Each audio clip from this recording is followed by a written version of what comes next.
जो है बीमार सेहत के तालिब, उन पे फरमा करम रब्बे गालिब। अल्हम्दुलिल्लाहि रब्बिल आलमीन वस्सलातु वस्सलामु अला सय्यिदिल अंबिया वल मुरसलीन अस्सलातु वस्सलामु अलैका या रसूलल्लाह व अला आलिका व अस्हाबिका या हबीबल्लाह अस्सलातु वस्सलामु अलैका या नबीअल्लाह व अला आलिका व अस्हाबिका या नूरल्लाह। एफजेन चैनल के नाजरीन, प्रोग्राम है हेल्थ इज़ वेल्थ। जी हाँ, आपकी हेल्थ, मेरी हेल्थ, हम सब की हेल्थ, जिसकी वेल्थ हमारे लिए बहुत ज़रूरी है। जी हाँ, हमारी हेल्थ से रिलेटेड बहुत इंपॉर्टेंट चीज़ों को अल्लाह की रहमत से हम इस प्रोग्राम में डिस्कस करते हैं। और इसी डिस्कशन को मज़ीद आगे कंटिन्यू करने के लिए मेरे साथ डॉक्टर इमरान मलिक माशाल्लाह मौजूद हैं। कैसे डॉक्टर साहब? अल्हम्दुलिल्लाह माशाल्लाह। पिछले कई एपिसोड्स हैं जो है वो टीथ को लेकर, डेंटल हेल्थ को लेकर बहुत इंपॉर्टेंट गुफ्तगू भी हो रही है। नाजरीन भी माशाल्लाह इसमें दिलचस्पी ले रहे हैं, अपने जो है वो कुछ ना कुछ इनपुट्स भी दे रहे हैं, चीज़ों को समझने की कोशिश कर रहे हैं। इस तरफ आते हैं डॉक्टर साहब कि बचपन जो है ना, बचपन ये बड़ा जो है वो एक वक्त होता है कि बहुत सारी चीज़ों की इंसान को समझ नहीं होती, तो कई बार जो है वो एक नेग्लिजेंस होता है हर चीज़ को लेके। तो देखा है कि छोटे बच्चों के दांत भी जो है बहुत जल्दी ख़राब हो जाते हैं और बहुत जल्दी ये जो काले पड़ जाते हैं, कीड़े लग जाते हैं। और शायद आज के टाइम पे बच्चों के हालात को लेकर और इनके दांतों को लेकर भी जो है वो ख़ास जो है वो तवज्जो नहीं दी जाती। तो मैं आज ये समझना चाह रहा था कि भाई सबसे पहले तो बच्चों की जो टीथ है इसको मेंटेन कैसे रखें, क्योंकि अब ये बच्चे हैं, ये हर थोड़ी देर में कुछ ना कुछ चीज़ की डिमांड करते हैं, खाते हैं, इनके खाने और चीज़ों पे काबू तो नहीं है। तो नाजरीन की तरफ से मैं पहला सवाल आपके लिए ये रिक्वेस्ट भरा रखता हूँ कि यार बच्चों की तरबियत को लेकर और बच्चों की टीथ के ख्याल को लेकर हम कैसे आगे बढ़ें और कैसे इनके टीथ को मेंटेन करें। बिस्मिल्लाहिर्रहमानिर्रहीम। आरिफ भाई, जिस तरह आपने फरमाया माशाअल्लाह कि जो बचपना होता है जी, तो उसमें दांतों की हिफाजत के ताल्लुक तो है ही है। यानी यूँ समझ लीजिए पूरा हमारा कैरेक्टर जो डिफ़ाइन करता है ना आगे जाके, जी हमारा बिहेवियर जो डिफाइन करता है जी, वो बचपने से ही जो हमें तरबियत मिली होगी ऐसा ही है। उसी से होता है। यूँ समझ लीजिए, बोला जाता है ना कि बचपना ऐसा होता है कि जिस तरह हम बच्चे को ढालें और जिस तरह जो हम सिखाए गाइड करें वही वो आगे लेके चलता है। आप बल्कि यूँ भी कहा जाता है कि बच्चे जो हैं कोरे कागज़ की तरह होते हैं। They are like a blank page and whenever you write something on that particular page, जब आप उस ब्लैंक पेज पर जो भी आप लिखते हैं वो उस पर छप जाता है। तो वो जाहिर है बचपन की तरबियत तो बच्चे पर जो है वो रह भी जाती है। ऐसा ही है जी। इसी तरह अगर हमने बचपन से ही दांतों के मुतालिक अगर बच्चे को बताया हो इम्पोर्टेंस ऑफ क्लीनिंग, साफ़ सफाई कैसे रखना, तो वो आगे जाके भी उसको वो मेंटेन रखेगा। ऐसा ही है। तो बचपन से ही अगर हमने वो मतलब नेग्लिजेंस किया और अवॉइड किया, इतना हमने सिखाया नहीं, तो वो भी सोचेगा कि ये this not a more important thing. Okay. तो अब चाइल्ड केयर के ताल्लुक से बचपन से ही तो इसे हम कुछ पार्ट्स में डिवाइड कर लेते हैं। पहला आरिफ भाई देखें कि जब बच्चा छोटा होता है, जिसे इन्फेंट बेबी कहा जाता है, तो चूंकि उसके दांत तो अभी इरेप्ट नहीं हुए, जी जी, जब वो 6 मंथ का होगा तब वो जो है दांत आएंगे, मिल्क टीथ जिसे कहा जाता है। जी जी, तो अब उसके गम पैड होते हैं, जो मसूड़े जिसे ना जहाँ दांत जी जी जी जी, निकलेंगे तो गम पैड होते हैं। अब गम पैड से हिफाजत हमें स्टार्ट करना है। ओके। हम तो सोचेंगे अभी तो दांत निकले नहीं हैं जी, तो अब हमें नहीं कुछ करना, ऐसा नहीं है कि हमें जो गम पैड्स है उसी की ही हिफाजत से हमें ये प्रोसीजर स्टार्ट करना है। ऐसा ही है। होता ये है कि जब बच्चा दूध पीता है, जाहिर सी बात है छोटा बच्चा है वो दूध पिएगा, तो कंटिन्यू उसकी बॉटल फीडिंग की हैबिट हो या जो भी, तो गम पैड्स पे ना वो जो दूध के जो लेयर है ना वो बैठने चालू हो जाते हैं। ओके। इसी तरह जो हमारा पैलेट है तालू, उस पे भी जो है वो चालू मतलब स्टार्ट हो जाता है। तालू पे भी और उसके जो गम पैड हैं, उसके जो जबड़े का मकाम है, टंग पे भी, अच्छा जबान पर भी, जबान पर भी। तो आप खुद देखेंगे जब बच्चा, यानी एक वक्त आएगा कि देखेंगे तो वाइट वाइट पूरा पैचेस लगे हुए, हालांकि फिर वो ना स्क्रैप भी नहीं होते। तो ये क्या नुकसानदेह होते हैं या फायदेमंद होते हैं, क्या होता है ये इससे कुछ? ये नुकसान ही रहते हैं, जाहिर सी बात है। आगे जाके तो उसके लिए बाकायदा फिर वो दिखाना पड़ता है। बच्चा 6 महीने का होगा तब उसके दूध के दांत निकलेंगे, इस तरह तक नहीं रहना है। हमने पहले से ध्यान रखना है कि भाई उसका गम पैड है, यानी उसके दांत निकलने का मकाम जो है वो, उसके तालू, उसकी जबान, हर एक चीज़ का जो है उसकी पैदाइश से जो है ख्याल रखना शुरू कर देना है। सही सही। और इसका तरीका भी बड़ा आसान रहता है आरिफ भाई। यानी जब कभी फीडिंग किया जाए बच्चे को, उसके बाद में ना एक साफ़ सुथरा कपड़ा साफ सुथरा कपड़ा भी ले लें, आप अपने फिंगर में उसको लपेट के ना अच्छे से सिर्फ ना रब करना वो एरिया। अच्छा, हाँ, कि बस वो निकल जाए, ज्यादा कुछ ना ब्रशिंग का है ना कुछ कोई है, ताकत वगैरह तो लगानी, ताकत बल्कि वगैरह- हल्का सा उस पे जी, जी, चला बस रब देना। करना। अगर ये डेली कंटिन्यू करेंगे तो फिर वो जमा भी नहीं होगा और फिर ये क्लीनिंग मतलब होते नहीं, रहेंगे। माशाल्लाह बहुत प्यारी तरबियत फरमा रहे हैं डॉक्टर साहब, बहुत अच्छी तवज्जो दिला रहे हैं। एफजेन चैनल के नाजरीन समझे इस चीज़ को, बच्चे के 6 महीने का या कुछ उम्र का इंतज़ार नहीं करें। अमूमन ये हमारे यहाँ राइज है कि बड़ा होगा ब्रश कराएंगे तभी ऐसा होगा। कम उम्र से ही बच्चे का ख्याल रखें, कपड़े को जो है वो उंगली पे जो है वो लपेट लें और हल्के हाथ से जो है वो माशाल्लाह अल करीम क्लीनिंग का अभी से जहन जो है रखें माशाल्लाह। जी जी। फिर अब नेक्स्ट यूँ समझ लीजिए, जब टीथ थोड़ी आने लग जाएगी, जी। जैसे 6 महीने के बाद हो गया, फिर जब वो मिल्क टीथ आ गई है, कुछ ना कुछ आ गई है, कुछ ना कुछ अच्छा, एक दो मिल्क दांत टीथ- जो है वो निकलना जी, शुरू हो गए कुछ और भी यानी, जी तो वही है कि जहाँ दांत नहीं है वहाँ पे तो हम गम पैड क्लीन करेंगे, और जहाँ दांत है तो एकदम हल्का सा छोटा सा ब्रश होता है, उसको भी सिर्फ बिना कुछ पेस्ट लिए अच्छा ऐसे ही सिर्फ क्लीन करना है उसको। हल्का सा। हल्का सा यानी वो वो लगा हमने देखा है वो छोटे से वो खिलौनों के सेट में भी छोटा सा आता आजकल है। वो एक उंगली में पहना के भी मतलब कराने जी वाला जी आता जी है। जी जी। तो अब मिल्क टीथ मैंने जैसे पहले भी अर्ज किया था, जी। 20 होते हैं, जी। 20 होते हैं टोटल। अब टोटल मिल्क टीथ आ गए, जी। तो अब जो है हमें ब्रश इन्हें कराना है। क्या होती है कि एवरेज एज के जब ये कंफर्म हो जाता है कि यार बच्चे को 1.5 से 2 साल यूं समझ लीजिए ओके। कि अब ये चालू कर 1.5 साल नहीं, से हमें तकरीबन start 1.5 साल से हमने इस तरफ जो है वो खुसूसी तवज्जो देनी शुरू कर दी जी जी। अच्छा, अब तो ये भी हो गया है कि जो पेस्ट से हमें कराना है, थोड़ा सी पी साइज होता है पेस्ट का, जी। और जो पेस्ट हो वो फ्लोराइड कंटेन हो, यानी बच्चों का एक अलग से आता है। क्यों?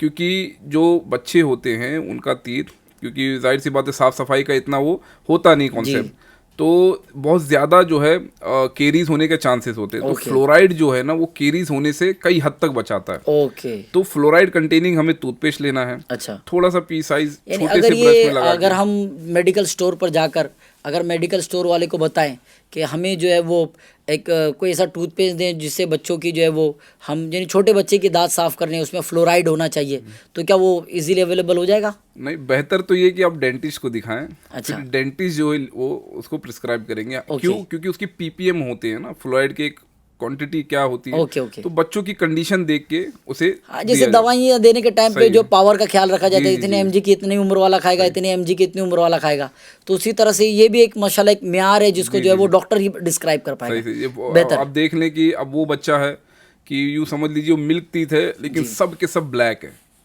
यूं समझ लीजिए, यानी कुछ मतलब अक्सर हिस्सा जो ब्लैकिश हो गया ऐसे भी है। तो अब उसको देख कर वो अलग टूथपेस्ट लिखेंगे, ओके।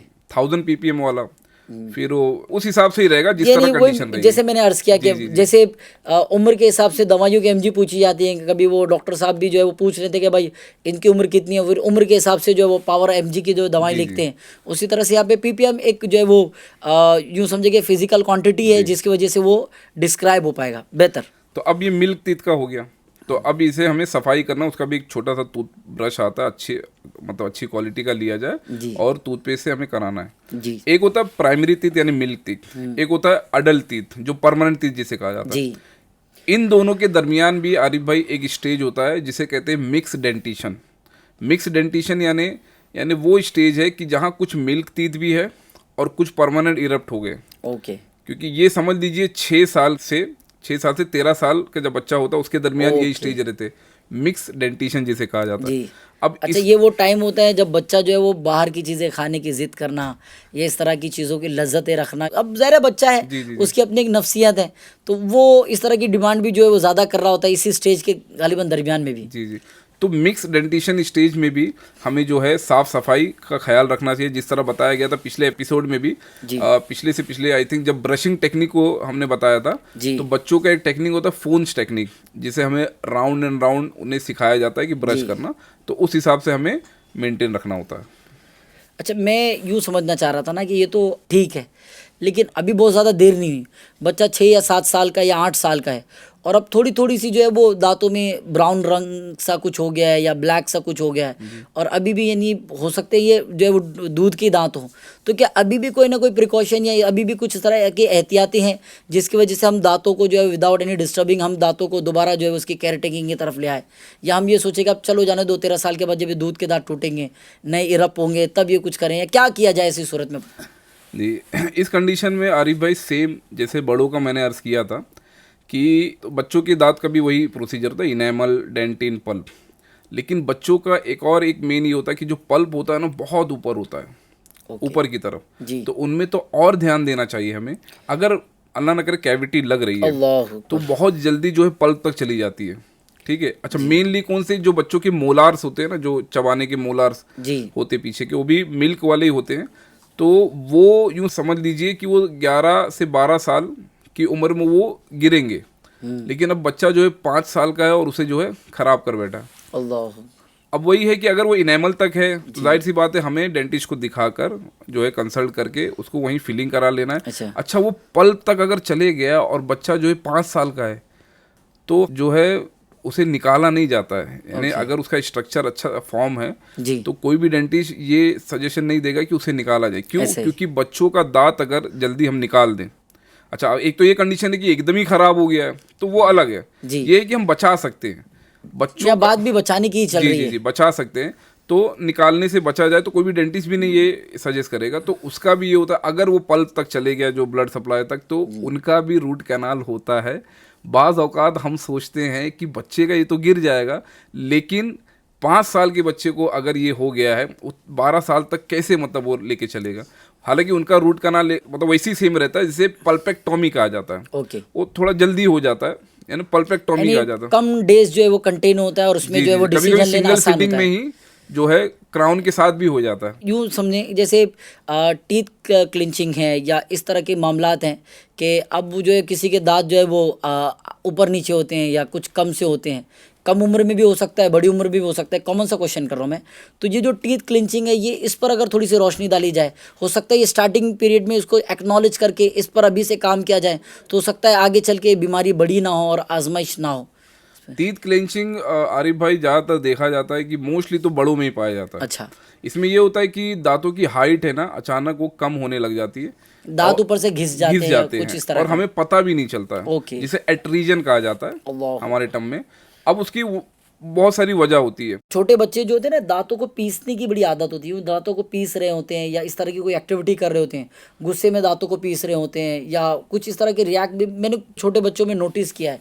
तो मुझे ऐसा लगा शायद टीथ क्लिंचिंग इस वजह से ज़्यादा होती हो। ये बड़ों में ही ज़्यादा पाया जाता है। क्यों? इसलिए क्योंकि बड़ों की कुछ हैबिट होती है। फॉर एग्जाम्पल एक हैबिट होती है ब्रक्सिज्म। ब्रक्सिज्म किसे कहते हैं कि कोई सो रहा है और दांत है ना कटकटाने की एक हैबिट होती है। अच्छा। उसे पता नहीं चलता है। जी। लेकिन हाँ उसे के बाजू वाले जो है वो बता देंगे कि भाई ये दांत कटकटा रहे। अब इसका रीजन जब पता नहीं चलता है तो इसे धीरे धीरे धीरे धीरे जो है वो दांत जो हाइट कम होते जाती है। ऐसे ही। ठीक है। तो इसके लिए एक हम देते हैं नाइट गार्ड करके एक आता है। तो हम जो है ये एडवाइस करते हैं कि जब आप सोते समय वो नाइट गार्ड जो है इस्तेमाल करें। बच्चों की जहाँ तक आप बात कर रहे थे, बच्चों में क्लेंचिंग कम यानी इसमें पाया जाता है क्योंकि उनका स्टेज यही रहता है ना कि कुछ साल में जो है अब कुछ नया इरप्ट होगा, कुछ गिरेंगे दांत। ठीक है। तो ऐसा होता है। तो ये स्टेज में मेन यही रहता है बच्चों लोग के लिए कि सफाई क्लीन रखें।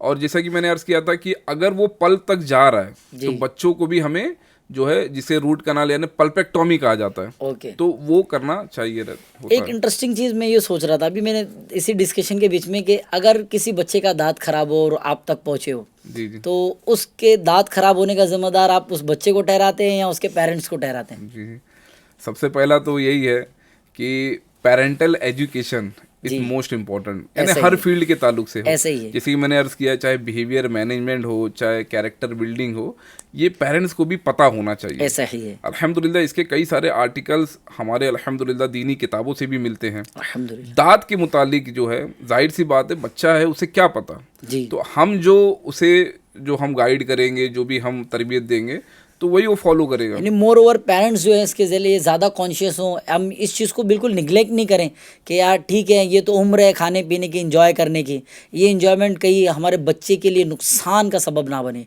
इसको किसी तरह का हार्म इस वजह से ना पहुँचे। इसके लिए भी हमें जो है वो खास ख्याल रखना होगा कि किसी भी वजह से ये जो है बच्चे को इफेक्ट ना हो। तो आप समझते हैं FJN चैनल के नाजरीन को भी ये पहुँचाते हैं कि क्या पेरेंट्स को ऐसा करना चाहिए, क्या पेरेंट्स ऐसे प्रिकॉशन ले, क्या ऐसी एहतियातें करें कि बच्चों के दांत जो है ख़राब ना हो और किस तरह से बच्चों को कन्विंस किया जाए। कुछ इस पर अगर आप रोशनी डालें, कुछ रहनुमाई फरमाएं। जी पेरेंट्स से तो मैं यही कहूँगा कि आप जो है, जो बच्चा इंटेक कर रहा है, जो भी खा रहा है, तो उस पर ध्यान दे। अच्छा, जब दांत खराब हो जाता है तो हमारे पास जब पेरेंट्स लेके आता है, ब्रश नहीं करता है ये, और जो है ये खाते रहते हैं बाहर का, तो मैं यही पूछता हूँ कि इसको पैसा कौन देता है या फिर लाकर कौन देता है? तो डाइटरी जिद करता है ना डॉक्टर साहब, जिद करता है। अब जिद पूरी नहीं करेंगे तो फिर वो बच्चा जो है वो कैसे कंट्रोल में होगा? बेचारे पेरेंट्स क्या करें? पढ़ाई के लिए जब वो जिद करता है कि मैं नहीं पढ़ूंगा, तब क्या करते हैं? अच्छा। तब तो फिर जाहिर सी बात है कि नहीं नहीं, ट्यूशन भेजना है, चलो स्कूल चलो, भेजना है। इसको थोड़ा हिडन रखते हैं जी। तो हाँ, तो इधर भी हमें अच्छे समझाना होगा। स्टार्ट से अगर हम समझाएंगे तो वो भी समझेगा। यानी समझाओ कि समझाना फायदा देता है। जी जी। हमें कोशिश करनी कि जिस तरह से पढ़ाई के लिए हम समझाते हैं, पढ़ाई के लिए कोशिशें करते हैं, कन्विंस करते हैं, इसी तरह से दांतों की सफाई के लिए भी बच्चों को समझाया जाए। अच्छा जी, और एक और मैं चीज़ अर्ज करना चाहता हूँ कि पेरेंट्स के लिए कि ये नॉलेज हो कि बच्चों की दांतों की किस तरह से हिफाजत की जाए। जैसे कि मैंने अर्ज किया, ब्रशिंग टेक्निक हो गई, टूथपेस्ट कैसा इस्तेमाल किया जाए, फिर गम पैड से लेके जो भी मैंने अर्ज किया। सेकंड ये कि एक आरिफ भाई होता है कि फ्लोराइड जेल एप्लीकेशन होता है जो बच्चों के लिए मुफीद होता है। ये ना, इसका है ना, हम यूँ समझ लीजिए कि कैंपेन भी हम चलाते हैं। हालांकि इतना नॉलेज नहीं होता है पेरेंट्स और दीगर मैं खुद जो है पहली बार सुन रहा हूँ। क्या होता है कि उसमें जिस तरह, मतलब उससे कंपेयर नहीं करें, लगभग वैसे ही कि कुछ बीमारी के हम यूँ ना टीका ले लेते हैं जी, तो यानी वैक्सीनेशन कराते हैं या कुछ इस तरह से। तो जी, फ्लोराइड एप्लीकेशन बहुत अहम रोल ये निभाता है कि हाँ, वो जो कैविटी और केरीज को वो दूर करे। एक ट्रे होता है, उसमें फ्लोराइड जेल लेके लोड करके उसको ना कुछ मिनट तक, यानी कैविटी नहीं है बच्चों में, तभी भी मतलब नॉर्मल टीथ को ही, बिल्क टीथ मिक्स डेंटिशन को हम लगा देते हैं कि आगे जाके उसमें कैविटी ना हो। अच्छा, ये कोई एज क्राइटेरिया है कि इतनी उम्र के बच्चे को ही दे सकते हैं या इतनी उम्र तक बच्चे हैं? अच्छा, सिर्फ बच्चों के लिए या बड़ों को भी ले सकते हैं? बड़े के लिए तो नहीं, बच्चों के लिए खास ये है क्योंकि अच्छा। प्राइमरी टीथ और मिक्स डेंटिशन जब होता है ना तो फिर ये होता है। अच्छा, जो परमानेंट टीथ में जब चालू हो जाता है ना ये कैविटी लगना, हालांकि वो मिक्स डेंटिशन है लेकिन परमानेंट टीथ तो इरप्ट हो गया जी। अब उसमें चालू हो गया, अगर वो बारीक सा है तो एक पिट एंड फिशर सीलेंट आता है तो वो वहीं पे स्टॉप कर देता है। वो एप्लीकेशन होना चाहिए। अच्छा, ये सब मालूमात कैसे होगी? तो वही है कि एजुकेटेड हम रहेंगे तभी ये मालूमात अच्छा, ये मालूमात हो, इस वजह से तो हमने ये प्रोग्राम भी किया है। शायद थोड़ी सी टर्मिनोलॉजी भी टफ लग रही हो एफजेन चैनल के नाज़रीन को, लेकिन ये मालूमात, ये एजुकेशन आपको होना बहुत ज़रूरी है। जी हाँ, आप पेरेंट्स हैं या होने वाले पेरेंट्स हैं या हो चुके पेरेंट्स होंगे, आप सब तक ये तमाम इन्फॉर्मेशन होना बहुत ज़रूरी, ताकि हम हमारे बच्चे की सेहत का, हम हमारे बच्चे की डेंटल हेल्थ का जो है वो ख्याल रख सकें। एक और मैं इसमें ऐड करना चाहता था आरिफ भाई कि माल अलाइन टीथ, जिसके मुतालिक यानी आगे पीछे जो दांत हो जाते हैं ना, क्राउडिंग जिसे कहा जाता है, ये होता कैसे है, इसके ऊपर कुछ हम बात कर लेते हैं। यानी अब ये बचपने की स्टेज है कि जहाँ ये होने से मतलब होने के लिए स्टार्ट होता है। फॉर एग्जांपल, अगर बच्चा बहुत ज़्यादा थंब सकिंग कर रहा है, एक होता है ना बच्चे जो अंगूठा चूसते रहते, तो उससे भी जो है ना ये दांत ना आगे पीछे हो जाते ही हैं। एक होता है टंग थ्रस्टिंग, यानी जबान, जीभ जो है बार बार दांतों के प्रेशर से ऐसा लगाना तो उससे भी जो क्राउडिंग होना, स्पेस होना, जो ब्रेसेस तक बात चली जाती है। तो ये भी हमें बचपन से ही अवेयर करना हो। होंठ भी जो है वो कभी कभी यूं टाइट कर रहे होते हैं, चबा रहे होते हैं जी। या फिर वो जैसे जबान वाला बताया, और ये अंगूठे वाला तो बहुत कॉमन सा है, बच्चों में जो है बहुत ज्यादा होता है। इसके लिए तो बाकायदा आरिफ भाई इसका है ना, एक है ना अप्लायंस आता है कि बच्चों को ना अगर वो बहुत ज्यादा मतलब हैबिचुअल है तो वो अप्लायंस है ना लगाया जाता है अंगूठे में। अच्छा, कि वो मतलब थंब सकिंग ना कर सके। यानी वो देसी तो कुछ ना कुछ टेक्निक लगाते होंगे माँ बाप, लेकिन ये कि अब समझा रहे हैं, कोशिशें कर रहे हैं, तो क्या फिर यानी कोई देसी तरीका या आसान तरीका है प्यार मोहब्बत से समझा कर, या बार बार तवज्जो देने से भी जो वो धीरे धीरे आदत खत्म होगी? किताबों में तो ये भी लिखा है कि उधर ऐसा कुछ लगा ले कि जो बच्चा मतलब मुंह में ना लेके जाए, यानी जब वो थम जब मुंह में लें तो फिर उसको वो तकलीफ भी हो, कुछ ऐसा स्पाइसी चीज जी या कुछ ऐसा है। नहीं, फिर भी केयर करना चाहिए पेरेंट्स को पहले से ही। अगर वो अवेयर रहेंगे तो इससे हम बचे रहेंगे। यानी सारा मामला जो है वो माँ बाप की तरबियत का है। जितना माँ बाप इस पर तवज्जो देंगे, माँ बाप ने अगर इन सारी चीज़ों को लीनियंसी के साथ लिया और बिल्कुल इसका ख्याल नहीं रखा और इसको जाने दिया कि ठीक है ना, अभी तो बच्चा ही है, ठीक है ना, चलता ही है, अभी नहीं करेगा तो कब करेगा, अच्छा तो ये तो उम्र ही है। तो जी हाँ, यही उम्र है कि जब इसकी डेंटल हेल्थ का ख्याल रखा जाए, ताकि इस तरह की जो है वो प्रॉब्लम्स इसको जो है वो फेस ना करना पड़े। मज़ीद माँ बाप के लिए अगर कोई रहनुमाई, कोई स्पेशल एडवाइस आपकी तरफ से हो? एक लास्ट एक एडवाइस, चाहे प्राइमरी टीथ हो, चाहे मिक्स डेंटिशन हो, चाहे बड़ों के लिए हो परमानेंट टीथ, एक रूल मैं अर्ज करता चलूँगा आपके तवस्सुल से इंशाल्लाह एफजीन चैनल के लिए, कि आप जो है ना रूल ऑफ 222 ये याद रखें। अल्लाह। अच्छा, ये रूल ऑफ 222 क्या है कि साल में 2 मरतबा आप जो है ना रूटीन चेकअप कराएं। यानी कोई भी करीबी अच्छा कोई डेंटिस्ट हो तो आप जो है हर 6 महीने मैंने साल में 2 मरतबा आप रूटीन चेकअप कराएं। भले से मेरे को पेन नहीं है, दांतों में तकलीफ नहीं है, लेकिन जो डेंटिस्ट होंगे वो बेहतर जानेंगे। अगर अल्लाह ना करे कुछ इनिशियल स्टेज अगर हो, जिस तरह हमने बात किया, तो वहीं पे वो स्टॉप हो जाएगा। डॉक्टर साहब बड़ी अजूबे वाली बात कह रहे हैं। हम उस एरा में, उस टाइम पर हैं कि लोगों के पास free medical health checkup camp में जाने का वक्त नहीं है। फ्री है, सारी फैसिलिटीज़ फ्री है, फ्री मेडिकल चेकअप कैंप है, लोगों के पास इसमें जाने का वक्त नहीं है। और आप कह रहे हैं कि यार खुद आकर चेकअप कराएं, हाउ इट इज़ पॉसिबल? अभी मैं बैठा हुआ था लंच टाइम में आरिफ भाई, तो एक भाई थे, उन्होंने ये कहा कि डेंटल के ऊपर जो अभी हमारा पॉडकास्ट होगा तो वो फरमा रहे थे ये बहुत कॉस्टली है। हाँ ये तो है यार। तो यहाँ जब इन्फ्लेशन इतनी महंगा है, उसमें आप लोग भी जो है वो बिल्कुल यूं।